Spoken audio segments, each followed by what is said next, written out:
Hello बच्चों, हम BSc first year की इनऑर्गेनिक केमिस्ट्री पढ़ रहे हैं, जिसमें हमारा टॉपिक था परमाणु संरचना। उसमें हमने पिछले लेक्चर में हाइजेनबर्ग का अनिश्चितता सिद्धांत देख लिया था। उसी क्रम में आज आगे बढ़ते हैं और देखते हैं परमाणुीय कक्षक। ठीक है, एटॉमिक ऑर्बिटल्स किस तरह से डिफाइन कर पाते हैं देखते हैं। देखो, हाइजेनबर्ग के अनिश्चितता सिद्धांत के अनुसार इलेक्ट्रॉन जैसे सूक्ष्म कण के लिए एक निश्चित पथ का निर्धारण संभव नहीं है। अतः परमाणु संरचना संबंधी बोर सिद्धांत का कोई औचित्य नहीं रहता। तो ये कहता है कि परमाणुओं के में नाभिक के चारों ओर कुछ निश्चित पथों में इलेक्ट्रॉन चक्कर लगाते रहते हैं। तो बोर द्वारा इन निश्चित पथों को कक्ष नाम दिया गया था। हाइजेनबर्ग के अनिश्चितता सिद्धांत के आधार पर कक्षक की अवधारणा का जन्म हुआ। देखो, बोर ने तो कक्ष कहा था, अब हाइजेनबर्ग के अवधारणा जो अनिश्चितता सिद्धांत के आधार पर किसने जन्म लिया? कक्षक ने। समझते हैं कैसे। किसी इलेक्ट्रॉन के लिए ज्ञात करना तो संभव नहीं है कि किसी क्षण उसकी सही स्थिति व वेग क्या होगा, लेकिन यह ज्ञात किया जा सकता है कि किसी परमाणु के नाभिक के चारों ओर के त्रिविमीय आकाश के किस क्षेत्र में इलेक्ट्रॉन के पाए जाने की संभावना या प्रायिकता कितनी है।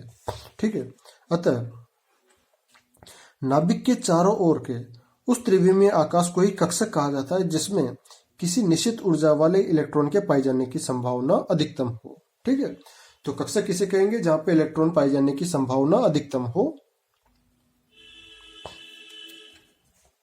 उसे कक्षक कहते हैं। ठीक है, नाभिक के चारों ओर जहां इलेक्ट्रॉन पाए जाने की संभावना ज्यादा पाई जाती हो, उसे कक्षक कहते हैं। अब कक्षा और कक्षक में क्या अंतर है? Difference between orbit and orbital. देखो, यहाँ पे समझने वाली बात है। अक्सर हम गलती कर बैठते हैं कि जो कक्ष होता है, ऑर्बिट होता है, उसी को ऑर्बिटल समझ बैठते हैं। समझने का फेर है, कक्षा अलग है और कक्षक अलग है। देखो, समझते हैं। कक्ष की अवधारणा बोर ने दी थी, जबकि कक्ष मतलब ऑर्बिट की अवधारणा किसने दी? बोर ने दी थी। नाभिक के चारों ओर वृत्ताकार कक्षाओं में चक्कर लगाते बोला था ना उसने, तो कक्षा है ये। जबकि कक्षक की अवधारणा तरंग यांत्रिकी सिद्धांत का परिणाम है। ठीक है, कक्षक किससे निकल के आया? तरंग यांत्रिकी से। कक्ष क्या होता है? इलेक्ट्रॉन के घूमने के लिए कि 2 डायमेंशनल पथ था, द्विमीय पथ था। जबकि कक्षक एक त्रिविमीय स्थान में, मतलब जैसे अंतरिक्ष में, अंतरिक्ष क्या होता है? त्रिविमीय होता है। नाभिक के चारों ओर का वह क्षेत्र है जिसमें इलेक्ट्रॉन के पाए जाने की संभावना अधिकतम रहती है। ठीक है, अब कक्ष में अंतर, कक्ष और कक्षा में वापस अंतर कर रहे हैं। एक कक्ष में रहने वाले इलेक्ट्रॉनों की अधिकतम संख्या कितनी हो सकती है? 2n² होती है, जहां n क्या है? कक्ष की संख्या को प्रदर्शित करता है। जैसे कौन सा कक्ष चल रहा है। इसके विपरीत किसी भी कक्षक में रहने वाले अधिकतम इलेक्ट्रॉनों की संख्या, इलेक्ट्रॉन अधिकतम मैक्सिमम कितने रह सकते हैं किसी भी कक्षक में? कक्षक में अधिकतम 2 इलेक्ट्रॉन रह सकते हैं, जो कि परस्पर विपरीत चक्रण वाले होते हैं। तो देखो, हमें यहाँ पे एक चीज तो समझ में आ गई होगी। हमने इलेक्ट्रॉनिक विन्यास पढ़ा होगा पिछली कक्षाओं में, तो हमें एक चीज तो समझ में आ रही है कि कक्षक क्या होते हैं। जैसे 1s कक्षक, 2s कक्षक, 2px, 2py, 2pz 3 कक्षक हो गए। एक कक्षक में कितने इलेक्ट्रॉन रह सकते हैं? अधिकतम 2 इलेक्ट्रॉन रह सकते हैं। तो एक कुछ अवधारणा समझ में आ रही है? चलो, नहीं समझ में आ रही है, अभी समझ लेते हैं। देखो, हमने जैसे हाइड्रोजन का इलेक्ट्रॉन क्या होता है? 1 इलेक्ट्रॉन होता है। हम ऐसे बनाते हैं 1s, ये लिखते हैं ना, इलेक्ट्रॉनिक विन्यास क्या लिखते हैं? 1s1। तो ये क्या है? ये जो बॉक्स जैसा हमने यहाँ पे बनाया है, इसे क्या कहते हैं? कक्षक कहते हैं। ये ऑर्बिटल है। ठीक है, जैसे नाभिक होता है,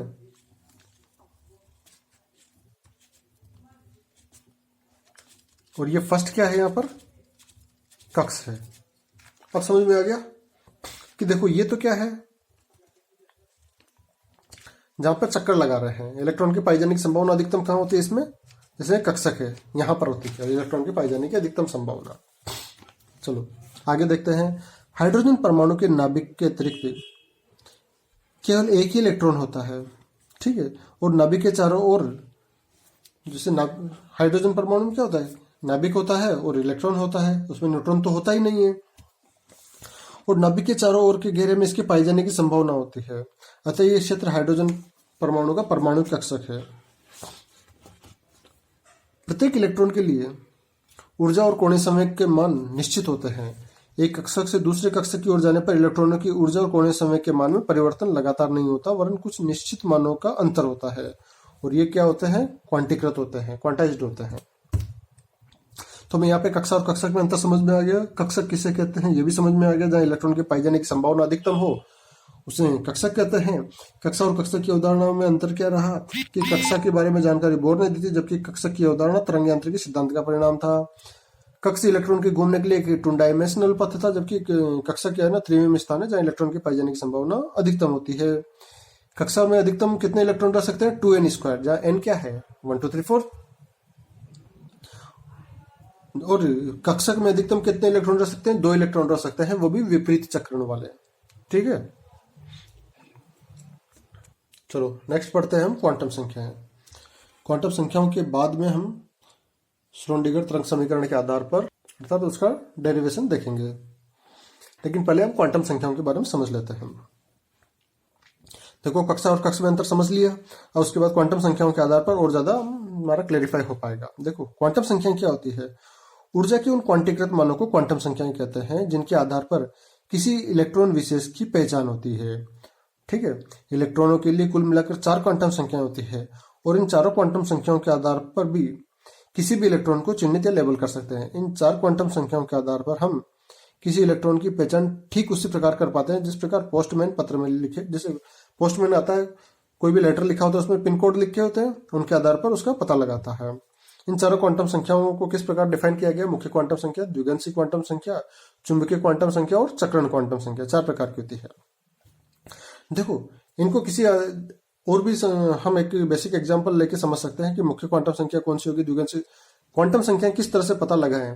जैसे कि कोई बच्चा आप क्लास में बैठे हो कॉलेज में अंदर, जैसे आप अभी बूंदी के अंदर हो, कॉलेज में हो, आपकी क्लास है, रूम नंबर जैसे 17 है और उसमें टेबल नंबर 5 है। ठीक है, 4 चीजें होंगी हमारे पास में, बूंदी, उसके बाद आपकी कॉलेज, फर्स्ट क्वांटम संख्या क्या होगी, बूंदी होगी, सेकंड कॉलेज हो गया, थर्ड रूम नंबर 17 हो गया, और फोर्थ आपकी टेबल नंबर हो गया। तो देखो जैसे आपका नाम XYZ कोई भी हो, जैसे मान लीजिए आपका नाम अमित है, तो अब हमें पता कैसे चलेगा अमित कहाँ है अभी। तो उसके लिए हमें पहले पता लगाना होगा कि अच्छा वो बूंदी में है, इस कॉलेज में है, कॉलेज की इस रूम में है, और उस रूम के उस टेबल पर बैठा, 5 नंबर टेबल पर बैठा हुआ है।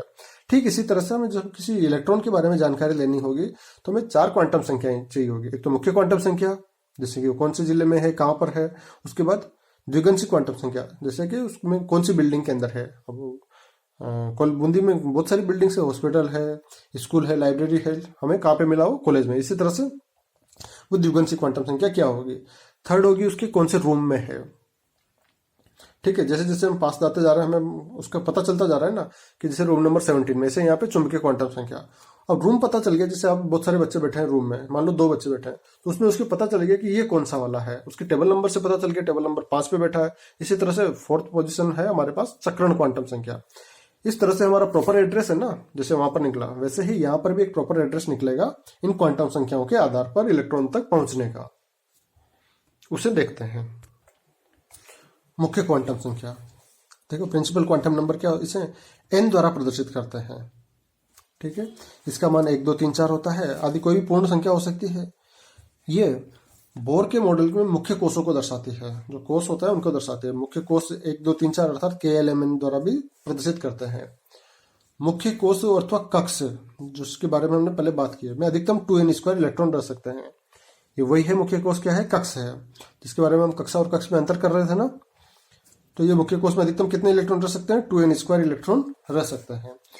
n बराबर 1 हो तो K सेल हो गया, इसमें अधिकतम कितने इलेक्ट्रॉन रह सकते हैं। देखो यहाँ पे वैल्यू पुट करो, n बराबर 1 की, तो 2 × 1 का स्क्वायर क्या होता है, 1 × 2 1, अधिकतम 2 इलेक्ट्रॉन रह सकते हैं, जो कि S वाले इलेक्ट्रॉन होते हैं।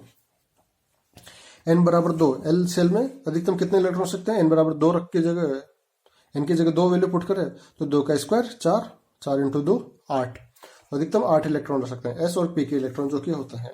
इसी तरह से n बराबर 3 में 18 और n बराबर 4 में 32 इलेक्ट्रॉन सोन रह सकते हैं।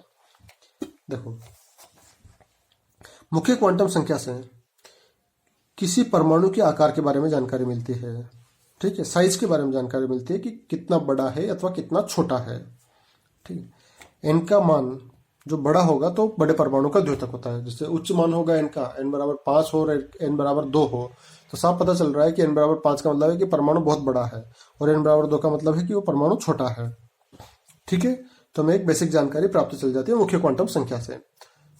तो हम एक बार ब्रीफली देख लेते हैं मुख्य क्वांटम संख्या में क्या क्या था। मुख्य क्वांटम संख्या उसकी कक्ष को बोलते हैं, एन से रिप्रेजेंट करते हैं। अधिकतम कितने इलेक्ट्रॉन रह सकते हैं मुख्य क्वांटम संख्या में? 2n² इलेक्ट्रॉन रह सकते हैं, जहाँ पे हमने 2, 8, 18, 32 के बारे में जानकारी ली। और इम्पोर्टेंट चीज क्या है, मुख्य क्वांटम संख्या से हमें उसके साइज की जानकारी मिलती है। देखो, आकार और आकृति में कंफ्यूज मत होना, आकार और आकृति में कंफ्यूज नहीं होना है, हमें साइज को समझ लेना है। सब समझते हैं इतना तो सही इंग्लिश तो, कि हमें साइज की जानकारी मिलती है कि साइज बड़ी है अथवा साइज छोटी है। ठीक है, आकार बड़ा है अथवा छोटा है। नेक्स्ट है हमारा द्विगंशी quantum number, azimuthal quantum number. मुख्य कोश, जैसे ये था ऊपर पड़ा है मुख्य कोश, एन से संबंध उप कोशों की संख्या को दर्शाता है। इसे एल द्वारा प्रदर्शित करते हैं। इसका मान एन के मान पर निर्भर करता है, जैसे मुख्य क्वांटम संख्या के मान पर निर्भर करता है। इसके कुल मान 0 से प्रारंभ होकर n-1 तक होते हैं। ठीक है, तो इसकी वैल्यू कहां से कहां तक होती है? 0 से n-1 तक मुख्य क्वांटम संख्या के -1 तक होती है। अर्थात यदि n बराबर 1 हो तो l की वैल्यू क्या होगी? 0। अर्थात पहले कोश का केवल एक ही उपकोष होता है। इनको हम अभी देखते हैं। इस उपकोष को हम ऐसे प्रदर्शित करते हैं। इसी प्रकार देखो, n बराबर 1 हुआ तो l क्या हो गया? 0। तो इसका क्या? s होता है। अब n बराबर 2 है तो l क्या हो गया? 0 से n-1, n-1 2 - 1, 1 हो गया। तो 0 और 1 इसकी वैल्यू हुई। ठीक है, तो दो उपकोष होंगे, 0 s के लिए और 1 p के लिए। इसी प्रकार n बराबर 3 है तो l कहां से कहां तक हो? 0 से n-1 तक। n-1 में क्या हो गया? 3 - 1 2 हो गया।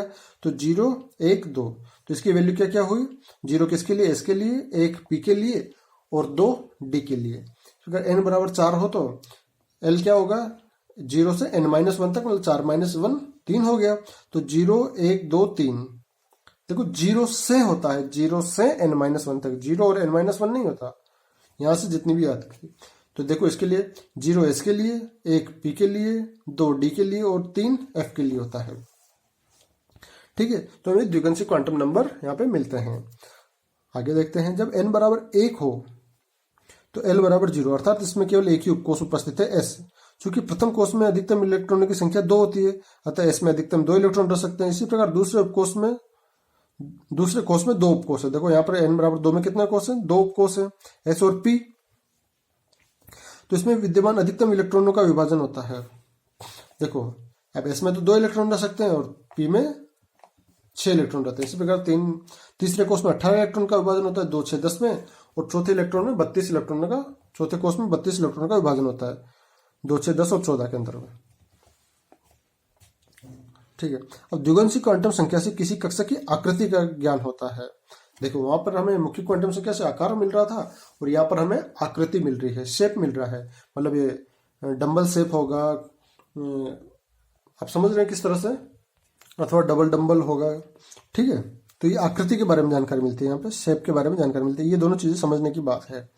आकृति की जानकारी किससे मिलती है? हमें द्विगंशी क्वांटम नंबर से और या एजीमुथल क्वांटम नंबर से, तथा आकार की जानकारी हमें प्रिंसिपल क्वांटम नंबर से मिलती है। नेक्स्ट देखते हैं हम चुंबकीय क्वांटम संख्या, मैग्नेटिक क्वांटम नंबर। देखो, इसको समझते हैं। अपना कक्षक गति के कारण इलेक्ट्रॉन चुंबकीय क्षेत्र उत्पन्न कर देगा। कक्षों में गति कर रहे हैं तो इलेक्ट्रॉन क्या करेंगे? चुंबकीय क्षेत्र उत्पन्न करते हैं। अतः किसी चुंबकीय क्षेत्र में ये किस प्रकार अभिविन्यासित है, इसके लिए तीसरी क्वांटम संख्या दी गई है, चुंबकीय क्वांटम संख्या। इसे m से प्रदर्शित करते हैं। किससे रिप्रेजेंट करेंगे? इसे m से। वहां किससे? द्विगंशी को l से रिप्रेजेंट कर रहे हैं और प्रिंसिपल को n से रिप्रेजेंट कर रहे हैं। ठीक है, तो m से रिप्रेजेंट करते हैं। इसका मान किस पर निर्भर करता है? l पर निर्भर करता है। द्विगंशी क्वांटम संख्या पर इसका मान निर्भर करता है। देखो, जो द्विगंशी क्वांटम संख्या थी उसका मान किस पर निर्भर कर रहा था? n पर, प्रिंसिपल क्वांटम नंबर पर निर्भर कर रहा था और उसकी वैल्यू क्या हो जा रही थी? 0 से n-1 तक। इसी प्रकार जो चुंबकीय क्वांटम संख्या है m, इसका मान किस पर निर्भर कर रहा है? द्विगंशी क्वांटम संख्या पर, l पर निर्भर कर रहा है और इसका मान क्या हो जाएगा? -l से 0 और फिर 0 से +l तक हो जाएगा। अर्थात m के कुल मान कितने हो जाएंगे? 2l + 1 के बराबर हो जाएंगे। उदाहरण के लिए l बराबर 0 है तो s उपकोष है, तो उसके लिए m का मान क्या होगा? 0 ही होगा, क्योंकि 2l + 1 है। वैल्यू क्या होगी 1, वो कौन सी होगी 0। तो m का प्रत्येक मान कक्षक को दर्शाता है। ठीक है, m की प्रत्येक वैल्यू क्या किसको दर्शाएगी, कक्षक को दर्शाएगी। अतः एस उपकोष में केवल एक ही कक्षक होता है, एस कक्षक। एस उपकोष में कितने कक्षक होते हैं, एक होता है, एस कक्षक होता है, जिसमें अधिकतम 2 इलेक्ट्रॉन रह सकते हैं। इसी प्रकार जब L बराबर 1 हो तो कौन सा होगा, पी कोष, पी उपकोष होगा। तो m के कितने मान होंगे, 3 होंगे, -1, 0 और +1, अर्थात पी उपकोष में 3 कक्षक होंगे जो कि 3 निर्देशांकों को प्रदर्शित विन्यासित करते हैं। इन तीनों पी कक्षकों को px, py और pz कक्षकों के रूप में दर्शाते हैं हम। अतः पी उपकोष में अधिकतम कितने इलेक्ट्रॉन रह सकते हैं, 6 इलेक्ट्रॉन, क्योंकि 3 कक्षक हो गए ना, px, py, pz, इसमें 2, इसमें 2, इसमें 2, अधिकतम कितने इलेक्ट्रॉन रह सकते हैं, 6 इलेक्ट्रॉन रह सकते हैं। अब इसी तरह से यदि L का मान 2 हो तो D उपकोष होता है। मैं M के कुल कितने मान होंगे, देखो L बराबर 2 है तो -2 से 0 तक, और -2, -1, 0, +1, +2, तो कितनी वैल्यू होगी, 5 वैल्यू होगी। तो D उपकोष में कितने 5 कक्षक होते हैं, 5 D कक्षक होते हैं, जिनमें से 3 निर्देशांकों के मध्य अभिविन्यासित होते हैं, dxy, dyz और dzx, तो अक्षों के मध्य अभिविन्यासित होते हैं। और 2 क्या है, कक्षक जो अक्षें होते हैं उनकी तरफ ही निर्देशित होते हैं, जैसे dx2, y2 और dz2। ठीक है, तो D उपकोष में रहने वाले अधिकतम इलेक्ट्रॉनों की संख्या क्या हो जाएगी, 10 होगी। अतः प्रत्येक D कक्षक में रहने वाले अधिकतम इलेक्ट्रॉनों की संख्या 2 होती है। भाई एक D कक्षक में 2 इलेक्ट्रॉन रहते हैं और टोटल यहाँ पे कितने कक्षक है, 5 D कक्षक है, तो 10 इलेक्ट्रॉन हो गए। इसी तरह से L के मान देखो, तो F उपकोष से उसके लिए क्या होगा, L का मान 3 होता है तो इसके लिए F उपकोष होता है, तो इसके मान क्या होंगे, -3 से -2, -1, 0, +1, +2, +3, टोटल 7 वैल्यू होगी। तो कक्षक कितने होंगे, 7 होंगे, तो उसमें कितने इलेक्ट्रॉन अधिकतम हो सकते हैं, दोनों में एक कक्षक में 2, तो 7 में 14 इलेक्ट्रॉन यहाँ पर उपस्थित होते हैं। तो चुंबकीय क्वांटम संख्या से किसी कक्षक का त्रिविमीय आकाश में अभिविन्यास प्रदर्शित होता है कि किस तरह से अभिविन्यासित है। ठीक है, अब आती है लास्ट क्वांटम संख्या हमारी, चक्रण या स्पिन क्वांटम नंबर। देखो इलेक्ट्रॉन नाभिक के चारों ओर कक्षीय गति तो करते हैं, साथ ही साथ अपने अक्ष पर भी चक्रण करते हैं। देखो इलेक्ट्रॉन क्या है, देखो ये यहाँ पे देखते हैं हम, जैसे ये नाभिक है हमारा, ये इलेक्ट्रॉन है, ये यहाँ पे ये कक्ष की गति तो कर ही रहा है, ये तो घूम ही रहा है साथ का साथ में, लेकिन ये अपनी अक्ष पर भी घूम रहा है। जैसे ये है, ये इस तरह से घूमता जा रहा है, घूमता जा रहा है, ऐसे घूमेगा घूमेगा, बिल्कुल वैसे ही जैसे अर्थ घूमती है। अर्थ क्या करती है, जैसे सन है और ये अर्थ है, तो अर्थ ये तो घूम ही रही है, इसके परिक्रमा तो कर ही रही है, जब 365 दिन में एक चक्कर लगाती है। लेकिन ये 24 आवर्स में जो दिन रात बन रहे हैं वो भी तो अपनी अक्ष पर भी तो घूम रही है ना,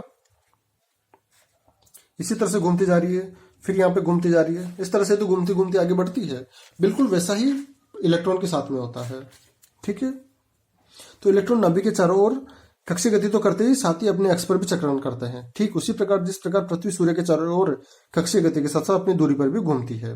ठीक है, अतः अक्ष पर इलेक्ट्रॉन 2 ही प्रकार से चक्रण करता है, या तो क्लॉकवाइज होगा या एंटी क्लॉकवाइज होगा। अब एक कक्षक में अधिकतम 2 ही इलेक्ट्रॉन रह सकते हैं और चक्रण करने वाले इलेक्ट्रॉन प्रकार भी 2 ही हैं, या तो क्लॉकवाइज करे या एंटी क्लॉकवाइज करे। अतः एक ही कक्षक में रहने वाले 2 इलेक्ट्रॉन परस्पर विपरीत चक्रण वाले अपोजिट स्पिन वाले होते हैं, अर्थात 2 इलेक्ट्रॉन एक कक्षक में है। इसे मानते हैं ये एस कक्षक है, इसमें 2 इलेक्ट्रॉन है, तो ये 2 इलेक्ट्रॉन कौन से होंगे, जैसे मान लो ये क्लॉकवाइज लगा रहा है तो ये एंटी क्लॉकवाइज होगा, अर्थात विपरीत चक्रण वाले इलेक्ट्रॉन ही रहते हैं, समान चक्रण वाले नहीं रहेंगे। अर्थात इसमें लेने की बात यह है कि ये वाले इलेक्ट्रॉन नहीं रहेंगे कि दोनों समान चक्रण वाले हो गए। इन दोनों कक्षकों के देखो, इन दोनों इलेक्ट्रॉनों के चक्रण की गति से उत्पन्न चुंबकीय आघूर्ण के मान में इकाई का अंतर होता है। अर्थात तो जैसे एक का वैल्यू क्या होगी +12 और दूसरे की वैल्यू क्या होगी -12, दोनों का डिफरेंस निकालेंगे तो क्या होगा 1 आता है। तो इनकी वैल्यू क्या देखते हैं हम यहाँ पर, +12 और -12। अतः स्पिन क्वांटम संख्या से हम किसी इलेक्ट्रॉन के चक्रण की दिशा का ज्ञान होता है। ठीक है, अब देखते हैं हम आगे, किसी इलेक्ट्रॉन के पास क्वांटम संख्याओं के ज्ञात होने पर हम उस इलेक्ट्रॉन की स्थिति को आसानी से ज्ञात कर सकते हैं। उदाहरण किसी इलेक्ट्रॉन के लिए जैसे n बराबर 2 है, l बराबर 1 है, m बराबर -1 है और s बराबर +12 दिया है। तो देखिए हम कैसे समझेंगे, n बराबर 2 है मतलब हमारा जो कोस कौन सा है, दूसरा है। l बराबर 1 है, इसका मतलब क्या हुआ, 1 की वैल्यू किसके लिए होती है, p के लिए, तो 2p। m बराबर -1 है, -1 0 +1 3 वैल्यू होंगी। तो जैसे मान लेते हैं कि हम -1 py के लिए हमने यहाँ पे डिनोट कर रखा है, और हाफ है प्लस हाफ है, इसका मतलब एक ही इलेक्ट्रॉन है, वो कोई सा भी हो सकता है। तो ये क्या हो गया हमारे पास में इलेक्ट्रॉन 2py, ठीक है। तो इस तरह से हमारी ये चारों क्वांटम संख्याएं कंप्लीट होती है। रिमेनिंग पार्ट नेक्स्ट लेक्चर में देखेंगे। धन्यवाद।